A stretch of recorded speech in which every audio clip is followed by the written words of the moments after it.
welcome back to our channel Trupti Dipti Amazing World.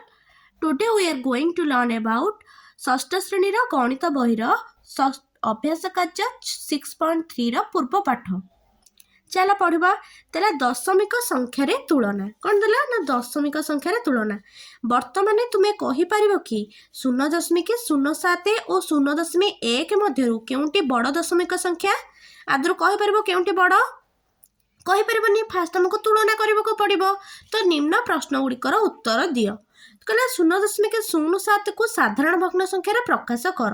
ଏହାକୁ କ'ଣ କରିବା ନା ସାଧାରଣ ଭଗ୍ନ ସଂଖ୍ୟାରେ ଆମେ ପ୍ରକାଶ କରିବା। ଯଦି ସାଧାରଣ ଭଗ୍ନ ସଂଖ୍ୟାରେ ଆମେ ପ୍ରକାଶ କରିବା ତ କ'ଣ ହେଉଛି ନା ଦଶମିକ ପରେ କେତେଟା ସଂଖ୍ୟା ଅଛି ନା 0 ଗୋଟେ ସଂଖ୍ୟା, 7 ଗୋଟେ ସଂଖ୍ୟା, 2ଟା ସଂଖ୍ୟା। ତ 1ରେ କେତେଟା ଶୂନ ଲାଗିବ ନା 2ଟା ଶୂନ।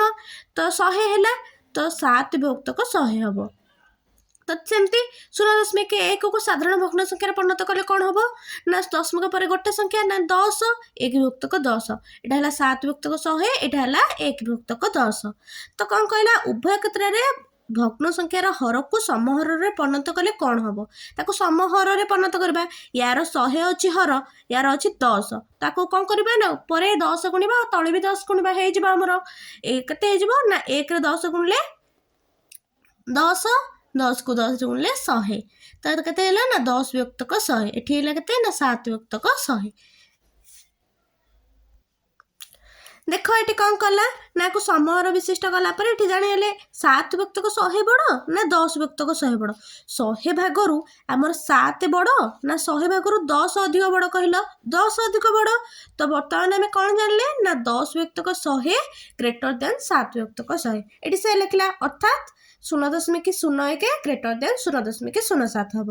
ତ ଠିକ୍ ସେହିପରି ଏଠି ଲେଖିଦେଲା 0.01 ଗ୍ରେଟର ଦେନ୍ 0.07। ଅର୍ଥାତ୍ ଏମିତି ବି ଲେଖିପାରିବ ତମେ 0.07 ଲେସ୍ ଦେନ୍ 0.1 ଭାବେ ବି ଲେଖାଯାଇପାରିବ।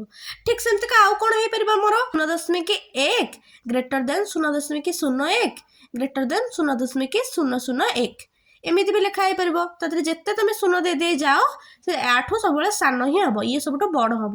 ତ ଠିକ୍ ସେହିପରି ଲେସ୍ ଦେନ୍ ଭାବରେ ବି ଲେଖାଯାଇପାରିବ। ଯଦି ଆପଣମାନଙ୍କୁ ମୋ ଭିଡ଼ିଓଟି ପସନ୍ଦ ଆସିଲା ତ ମୋ ଭିଡ଼ିଓକୁ ଲାଇକ୍, କମେଣ୍ଟ, ସେୟାର କରିବାକୁ ଭୁଲନ୍ତୁ ନାହିଁ। ଆଉ ମୋ ଚ୍ୟାନେଲକୁ ସବସ୍କ୍ରାଇବ୍ କରି ପାଖରେ ଥିବା ବେଲ୍ ଆଇକନ୍ଟିକୁ ପ୍ରେସ୍ କରିନିଅନ୍ତୁ ଏଭଳି ନୂଆ ନୂଆ ଭିଡ଼ିଓ ଦେଖିବା ପାଇଁ।